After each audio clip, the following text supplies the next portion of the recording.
Alrighty, welcome back to 105. So today we are talking about recursion, which is historically one of the hardest topics in the course. So don't worry, with recursion we will be able to solve a child's toy in the next lecture, which is probably one of my favorite lectures. So you have that to look forward to. But first, let's start our introduction to recursion before we get into how to solve a child's toy.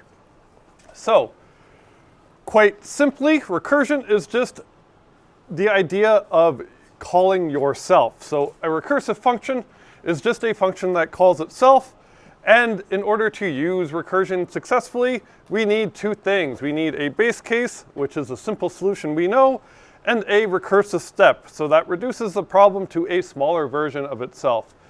You have probably seen this in one form or another in your math classes as well, also called a recurrence relation or like proof by induction, all the same kind of idea.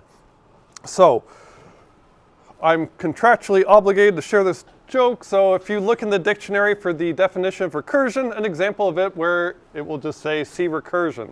So hilarious, right? So you look at, what's the definition? See recursion, go back to it. It kind of looks like an infinite loop. So you can get into the idea of an infinite loop with recursion. Has a lot of similarities for loops, just another tool in our toolbox. Some problems, believe it or not, will be easier to express this way. So going from math, talking about recurrence relations that we've probably seen before, the Fibonacci numbers are an example of recursion. So if we have the following recurrence relation where the nth Fibonacci number is equal to n minus 1 Fibonacci number plus n minus 2 Fibonacci number for n greater than 1, that is our recursive case. So to calculate n, we have to find the Fibonacci numbers for n minus 1 and n minus 2. And then finally, we have two base cases in this problem. One, the 0th Fibonacci number is 0, and the 1th Fibonacci number is just 1. So can we naively just write a function to compute the nth Fibonacci number? So if we do that in C, we can write our main function like this now. So this is some standard boilerplate that we're going to use the argv. For a program, we're not going to use scanf because this is normally how most programs are written. Scanf is just kind of annoying. So we're going to go ahead and make sure that the user inputs two arguments, so the name of the program and then the number of Fibonacci number to compute. And then we can actually use our string functions we learned in the 2 lectures ago. So to convert a string to an integer, I can use a to I, give it the second command line argument, and then that will give me the n I'm computing a Fibonacci number for. I'll just assume that I'm computing a number 0 or greater, so if it's less than 0, I'll just exit with exit failure. Then other than that, I will just display the output of this Fibonacci number. So we are writing this function called fib, again short for Fibonacci, takes a single argument, an int called n that we're computing it for, and returning the nth Fibonacci number. So if we just look at the recurrence relation here at the top, the equal sign, so f0 equals 0 and f1 equals 1, those are our base cases. So whenever we write a recursive function, we should first have two cases. There's the base case and the recursive case. So our base case, if I want to just blindly translate from the slide, the base case said if I should look at the correct screen. If n is greater than 0, then the nth Fibonacci number is equal to the n minus 1 Fibonacci number plus the n minus 2 Fibonacci number. So I could do the exact same thing here, just in C. Remember, when we're in a function, we type return. So, oh, sorry. We're doing the base case first. So if n is equal to 0, I should return 0. If n is equal to 1, I should return 1. So in this case, I can just plain return n, so that will cover both cases. So if n is, if n is less than 2, so if n is less than 2, so if it's 0 or 1, we're just going to return n. So that will return 0 if the number is 0, 1 if the number is 1. And then otherwise, we have the recursive case. So recursive.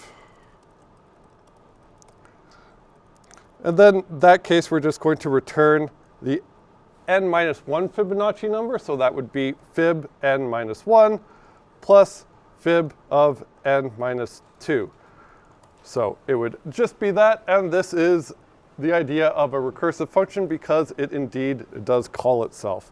So it's a little bit, it looks very succinct. It's actually slightly complicated to walk through, but we can see if we compile and run it, we can see what's the 5th Fibonacci number. It's 5. What's the 6th? 8, 7. And we can do that on and on. The 20th Fibonacci number is 6,040. Ooh, seems to take a bit more time with that, but that, I guess, is the right answer. 42.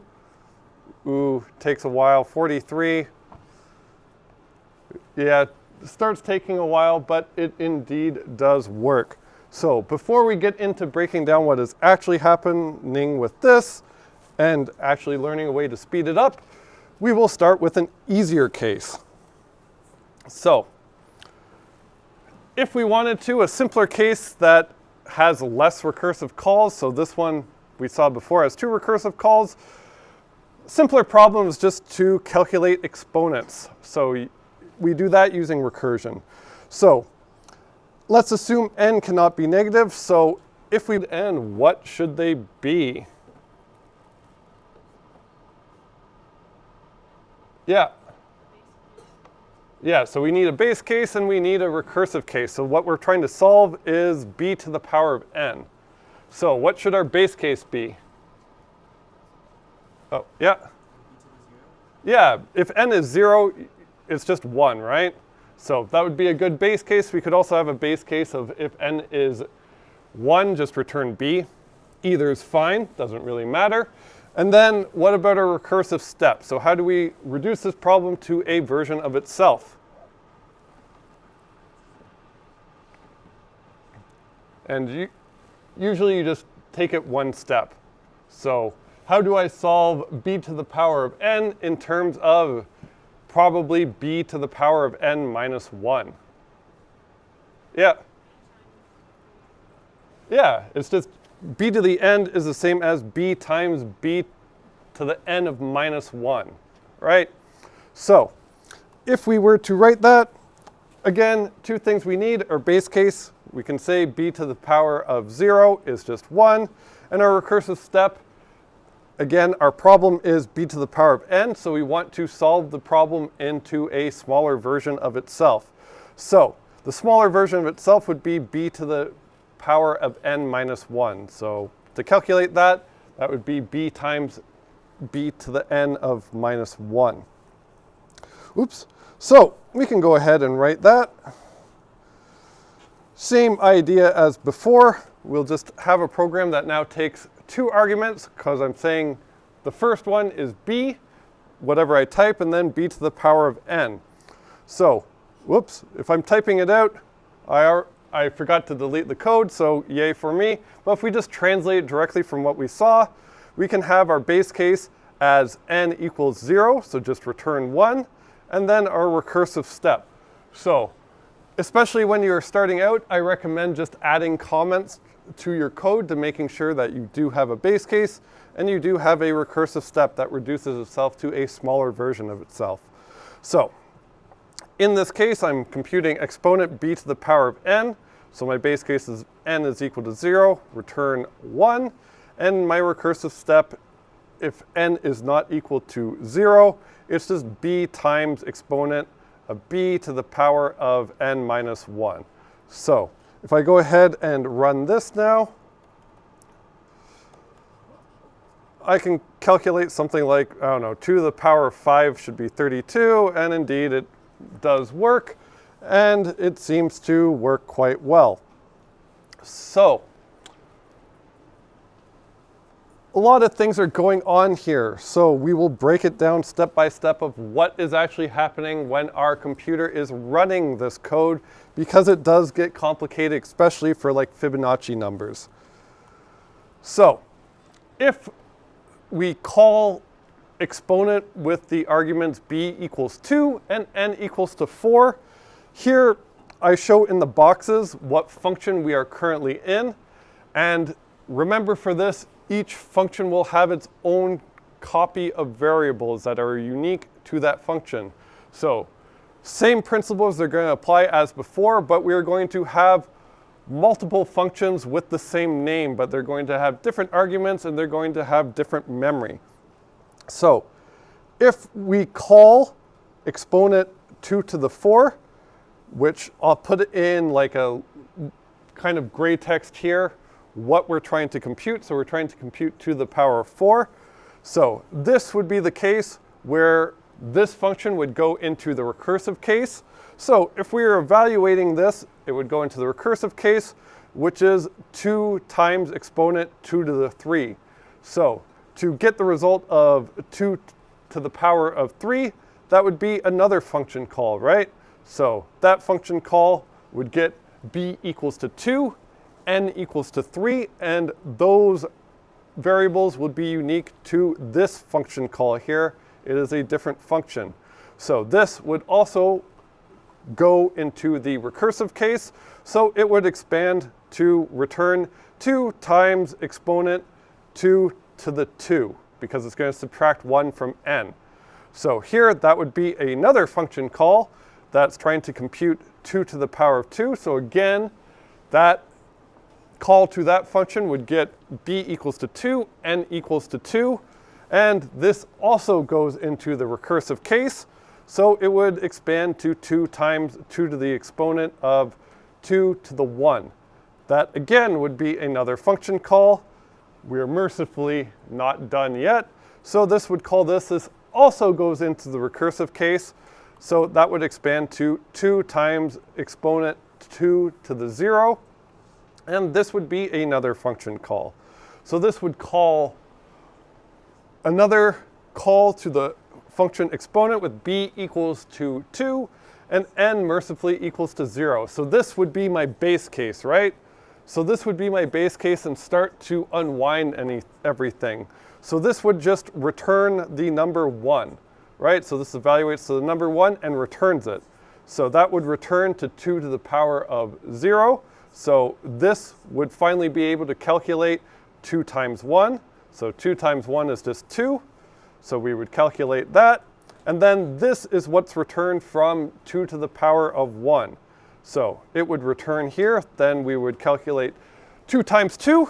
So we would evaluate that to 4. And then that is what's returned from the next function. Again, same rules apply. It would get a copy of that value just as before. So 2 to the 2 would return 4. Then in here we would calculate 2 times 4, which is 8. And then that's what's returned from 2 to the power of 3. So that would return, then we would get 2 times 8, and then it would just return 16, which indeed is 2 to the power of 4. So any questions about that? Yep. Yep, the code is that. So we have a whole bunch of function calls going on here. Yeah.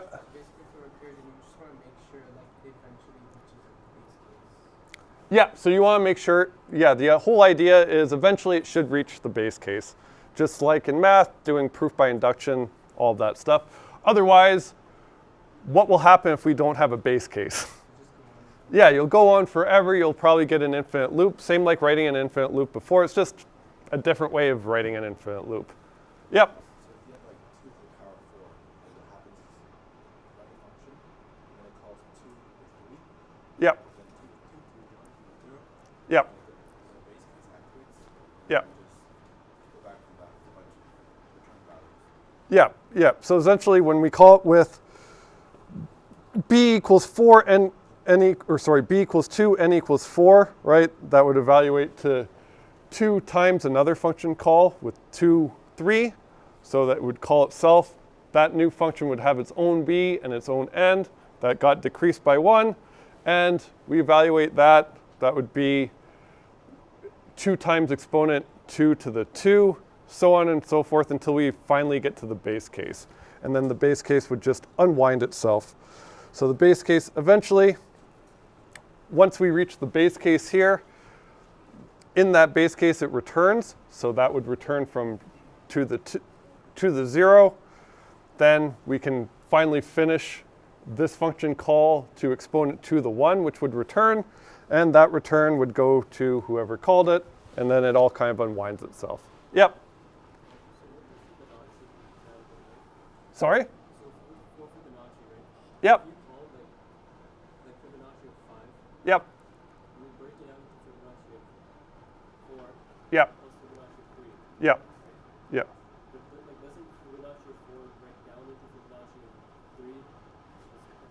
Yeah. Yeah, so the question is, what would happen with the Fibonacci? So I do have that in the slide. So we can see what happens with the Fibonacci. So before I go on, everyone get the exponent case before we get into the fun case of explaining Fibonacci. All right, so same thing should apply. Oh, and before I do that, yeah, we can get into an infinite loop. We can also do something more fun. Whoops. So if I do something like, if I don't program for performance in mind and I just want to mess with things, I can do something like 1 to the power of some giant number. So 1 to the power of anything we know is just 1, so it should just run, probably take a while. But if I run this, I get a fun new error. So I run this and it says terminated by this address boundary error. What the hell does that mean? So I'm getting some memory error. I didn't have any array index out of bounds. I didn't use malloc. I didn't seem to do anything too bad. Well, if I go ahead and use my friend Valgrind and I see what happened and see if it will help me, I can indeed look that, hey, all heap blocks are freed, no leaks possible. I didn't actually allocate anything, that makes sense. And then here I can look at it and it says stack overflow in thread 1 can't grow stack at exponent 4. So this error is called a stack overflow as it says, and what that means is, we've discussed it a little bit previously, is that every time you call a recursive function, right, it gets, in this case, its own copy of variables, so its own variables that belong to this. So it would get at least its own b and its own n, so it would get 2 integers specifically for that function call. So if we do even lesser number, so if we do 1 to the power of 1,000, then, well, first time through, we would call exponent b equals 1, n equals 1,000. That function call would get its own b and n, which, knowing how many bytes they are at least 8 bytes. And then that would call exponent b1 n 999. That would get its own copy of bn. That's another 8 bytes. Same again, 998, another 8 bytes, so on and so forth. And all those local variables live, like we said before, on the stack. And a stack overflow is basically you ran out of memory for the stack. So you can run out of memory. Yep.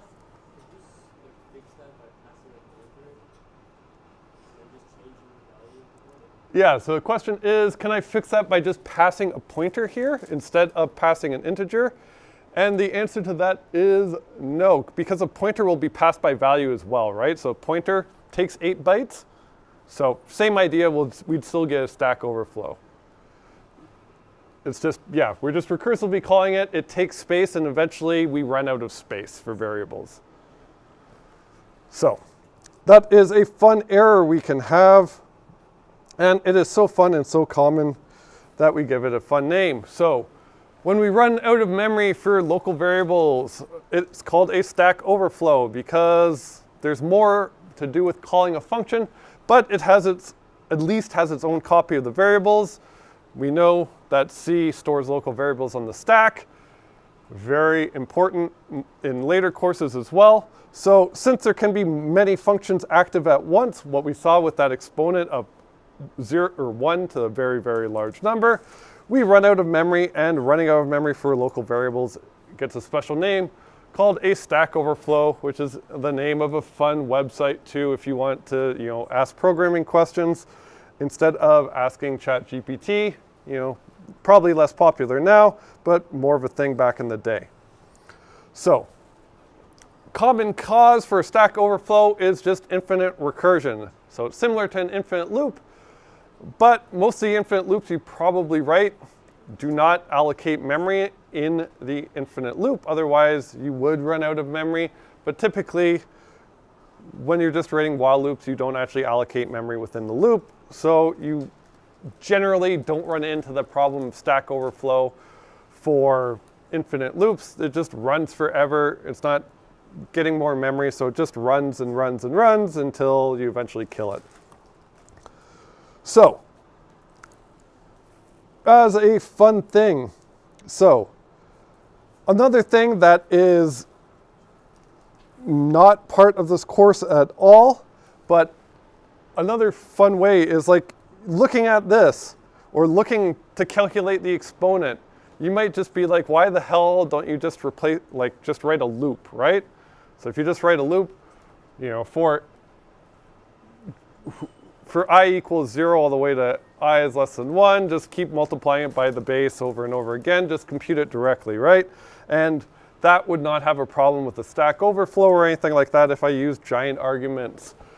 So, there is a way to rewrite recursion, and this is not required for this course, but a compiler is guaranteed to optimize it into a loop.